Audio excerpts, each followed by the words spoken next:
What's wrong with Rudy?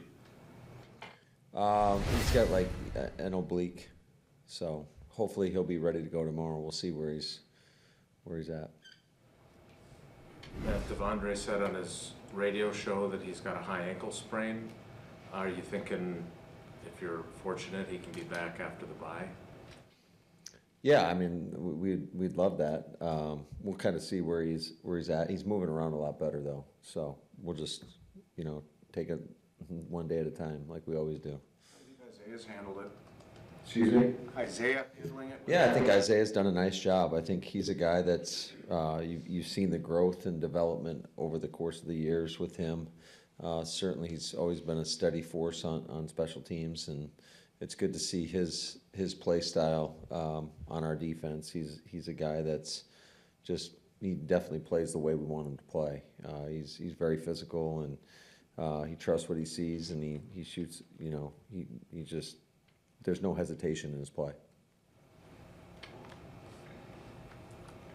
Does all the years of experience with Devontae here, does that help at all going into this game? And if so, how does that help? Obviously, it's a different scheme. I guess that was kind of the question. I don't know if there's a lot to help against a player of that caliber. If he's not the best, he is certainly right there. He just, every time he goes out on the field, every snap, you better know where he's aligned.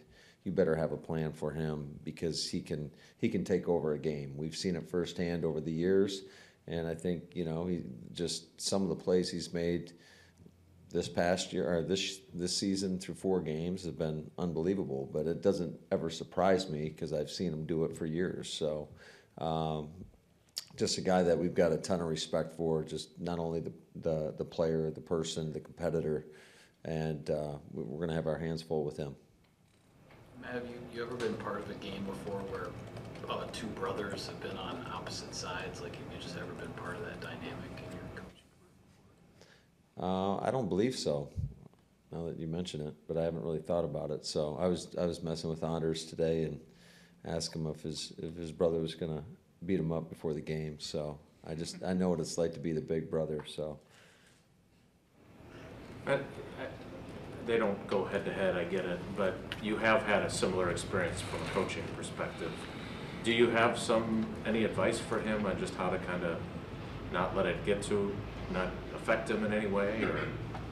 I think you have to focus on your job, doing what you got to do, and you can't really worry about that. I think it's kind of fun to compete against people that you're really close with, and so I'm sure he'll approach it that way. Do you have any advice for your players or coaches this week? There's a lot of connections. Keyshawn, I'm sure spent time there. Rich, obviously. Devontae's on the other side of the house. You've coached against a lot of your good friends. Do you have any advice for your fellow coaches and players? I think just what I just said. I mean, you got a job to do, and you can't allow any other distraction, emotion to come in to influence what you have in front of you. And I think these guys, they're all professionals. I expect us all to approach it in that manner. Matt, how far have you seen Jordan come in terms of his accuracy from when you first got him to now, and and why do you think that is, and then how much further do you think he can go? Yeah, I think he's come a long way, and just in every facet, in terms of the fundamentals of playing the position. I think that always leads to better accuracy, and I think I know what the completion percentage is. Quite frankly, we've thrown the ball further downfield than we ever have here. We've taken less probably of those quick run alerts, which definitely impact your completion percentage. And there's been times where we've dropped balls that should have been caught. So I think overall he's done a pretty good job. Are there times when he could be a little bit better? Yeah, absolutely. But that's everybody. That's every quarterback in this game that's ever played. You're always going to want a throw or two back. But I've been super impressed with just really every facet of his game, how he leads us out there, whether it's on the practice field, whether it's in the heat of the battle, just how he's handled adversity. And there's no flinch to him. And I think that is a remarkable trait, and one that I think we know that there's going to be adversity throughout the course of the season, throughout the course of every game. And I just think his resiliency has been a big reason why we've been able to battle back into, like, for the New Orleans game, for instance. It's because of his leadership and the resiliency he possesses. So I wasn't ripping his completion percentage. I'm curious as a quarterback's coach, though. Like, I remember when Tom Clements got his hands on Matt Flynn, and when he came in here as a rookie, his accuracy and his strength, and then they all improved as he got better fundamentals, like you said. So is accuracy something that can improve significantly over the course of time with a quarterback from your experience? Yeah, I believe so. I think Tom is as good as any quarterback coach I've ever been around in terms of just, drilling these guys and putting them through the things that they need to that translate to success, on the playing field. A guy that just kind of comes to mind, just watching him in college and then at this level in the NFL is a guy like Josh Allen, who didn't have the greatest completion percentage, and then now you watch him and he's dropping dimes all over the field. So I think absolutely that is something that can improve if you are training yourself the right way. What's the challenge with Crosby? Is he a guy who kind of moves up and down the line, or is he Yeah. in one spot? I mean, he doesn't move a ton. He can line up either side. He's primarily on the outside, but there's some situations where they've thrown him inside. I just think it's his tenacity at which he plays the game. Obviously, he's incredibly talented, but I don't know if I've ever seen a guy that works as hard as he does and can sustain that for 70 plays. He rarely comes out of the game, and he's going to give you everything he has on every play. And I mean, shoot, there was a play in that Buffalo game where he's on the offensive right side of the field, and he chases down all the way across the field and makes a big hit on the sidelines. It's every play. He is relentless. If you think you have him blocked for a second and you let up, he ends up finding a way to swim you or maneuver around you and hit the quarterback. He is constantly hitting the quarterback, whether the quarterback's got the ball in his hands or not, or he's just releasing it. This guy is a special player. He's one of the best players in this league. Is that usually in a guy, or can that be encouraging somebody to be that relentless out there?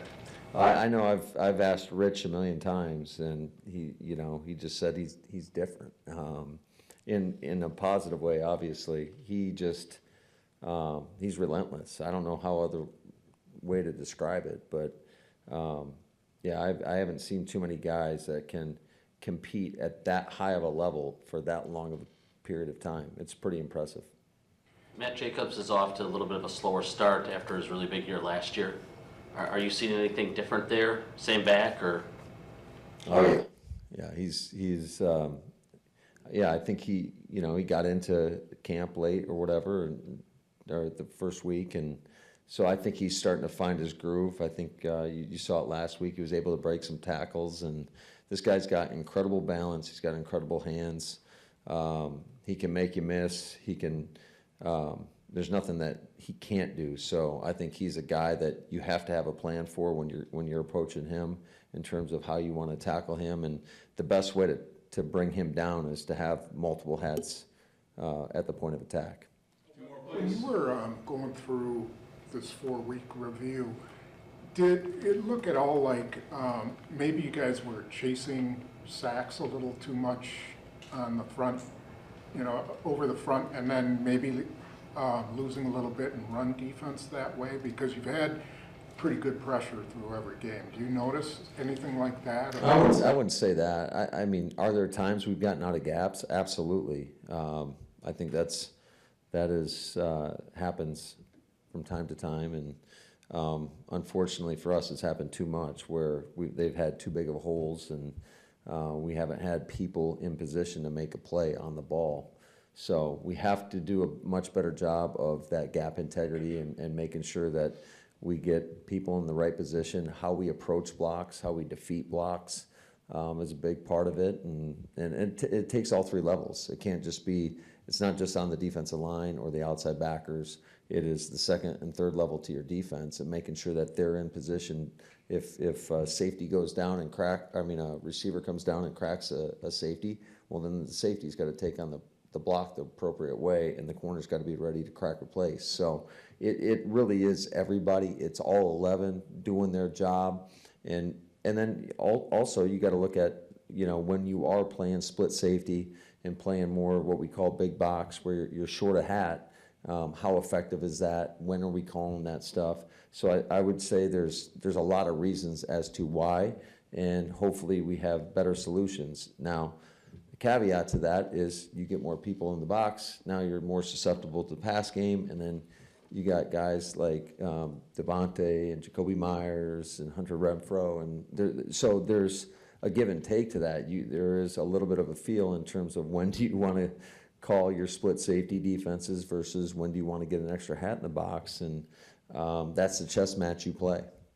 With 11 days between games, it's a lot of time to think about any result. Do you get any sense from you guys that they really want to put last week to bed, and especially knowing there's a bye after this one, to really put their best performance on the field?